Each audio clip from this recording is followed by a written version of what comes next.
Hey everyone, it's Allie. I wanted to hop on here real quick and do a little video reviewing the planner that I'm using now. I recently switched to the Sassy planner. I just want to go through some of the details. So this is an undated yearly calendar planner. Um, it has a coloring page on the front of each month, which is kind of fun.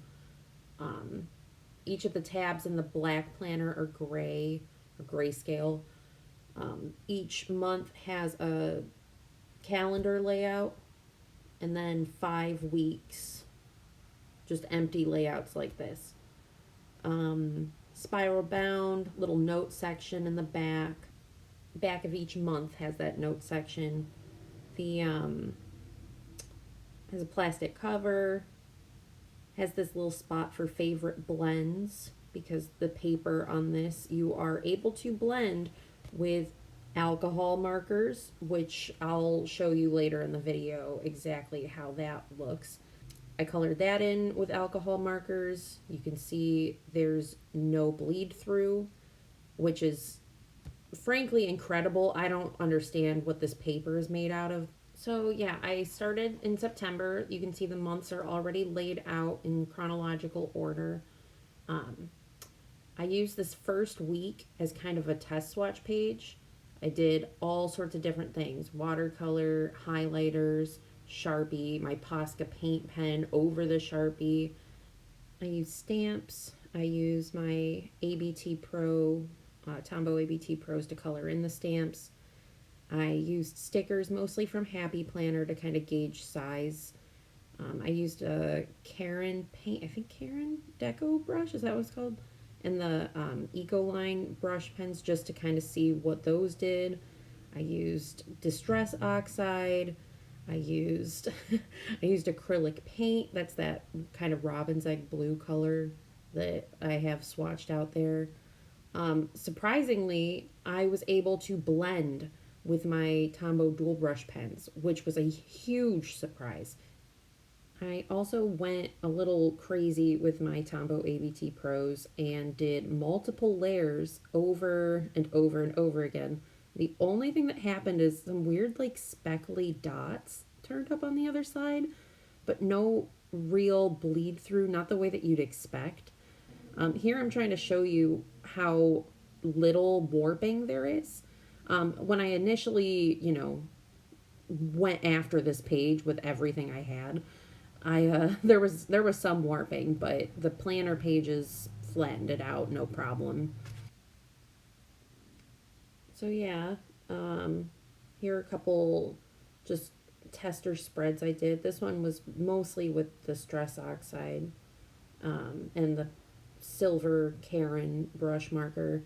This was actually acrylic paint with stamps over it, and I love how it turned out. One of the reasons I got this planner was because I wanted to have a little bit more flexibility with I don't know how I was able to use it for one thing, like layout wise, but also I just wanted to be more creative, and this is definitely a a planner where I'm able to do anything I want. Just to show you, so you know I'm not messing with you. Here's one of my Tombow ABT Pro alcohol based markers. I'm going to go over it over one layer over and over and over again 50 times. And then I'm going to show you that yes, it indeed doesn't bleed through. How? I don't know. I don't know what this paper is made out of. I've joked with friends that I think that I could probably set it on fire and somehow it wouldn't even affect the paper. Thought maybe I'd shoot it with a gun, see if it's bulletproof. But for now, I'm just going to assume it's magic. Just, it's magic paper. I don't know how, but it is. Now, most of the stamps on this page were actually made by the same lady that made the planner. Her name is Sandy. She runs the Sassy Club. And I think that this planner probably came about because she wanted a planner to to be creative in. And I mean, what better way to do it than make something that's basically indestructible? Which brings me to this next portion of the video where I actually show you how I'm able to blend with a bunch of different markers. So I'm using my ABT Pro, Tombow ABT Pro alcohol based markers. And this is in that little section in the front that's designed for the blends. And I'll show you that nothing bleeds through. Again, I'm not really sure how this is happening, but a magic, that's the likely answer. Okay, so now I'm going in with my Tombow dual brush pens. Now, the paper in this planner, it doesn't feel smooth like marker paper or like a smooth Bristol paper. It feels, I guess, more like mixed media paper, but the blend is a little bit smoother than on mixed media. It's hard to describe it, but it kind of seemed like the ink just kind of like moved around on top of the paper. I'm not really sure again exactly how to describe it. I'm still pretty new to blending on this paper. It was a huge surprise to me when I was able to blend. I didn't get the planner thinking that that was even going to be an option since it's never really been an option in any other planner I've used. But anyway, I wanted to also show you that it doesn't, at least as far as I can tell, fray the tips of the dual brush pens. Now, this is something that I've always been hyper aware of. I always use smooth paper because I don't want the tips of my markers fraying. So I did a bunch of strokes. I lost count. It was 120 something. Just, you know, fast brush strokes. And then I did a little bit of brush calligraphy up at the top of the page. I know that's not the most vigorous of testing.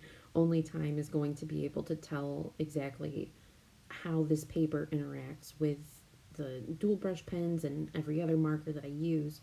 But this was, for me, I think a good start because you can see, I mean, I'm not the greatest at brush calligraphy um, as far as like the smoothness aspect, but I think it did a good job. It didn't seem like it had really had any effect on the brush tip at all.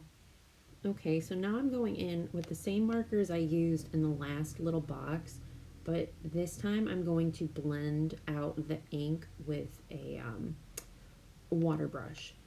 And I wanted to show you how this watercolor method works in this specific planner, but also to show you how little warping actually happens when you use a small amount of water in this planner. I tried to get a good angle on on everything. You can see there's essentially no buckling underneath on the other side. The other side is perfectly usable and it's perfectly flat. Like I wish I was doing a better job of showing, but that's about as good as I can get. But let's talk about the flaws. And I say flaws, but I mean really things that I'm just not used to. I'm not used to the spiral. That's taking some adjusting. I'm also not used to having like no extra pages. I'm utilizing the blank monthly tabbed pages to do some extra stuff. I'm not really sure what to do with the notes section yet. The coloring pages I think are cute. I'm not that into coloring, but they've kind of been a cute little fun thing to do. I think the hardest thing is going to be just how blank everything is, which is it's part of the reason why I got the planner, but I'm also super intimidated by such a blank spot. It's like the perfect planner for like maximum creative output, but it's I mean, it like I said, it's intimidating. I don't know And this isn't something that was gifted to me. This wasn't something that I'm being sponsored or anything like that with. I just I wanted something that was American made.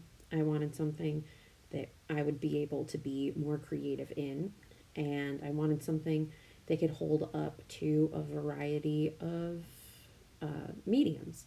And honestly, it has checked all of my boxes.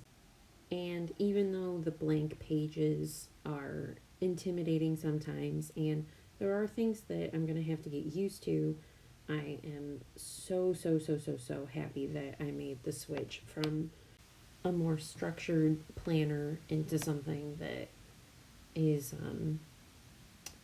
going to take a lot more creativity to use. I'm excited for the challenge though, and really this is I cannot tell you how exciting it was to really see what this paper was capable of doing. It I hope I was able to convey it, through this video that it's like a different it's like paper you've never ever seen before. I've never in my whole creative life experienced anything like this paper. Again, is it magic? Yeah, it is. So that's the end of the video. I'm going to link to the planner in the description of this video. And make sure you check out Sandy. I'll tag her Instagram down in the description too. Yeah, thanks for thanks for watching. Bye.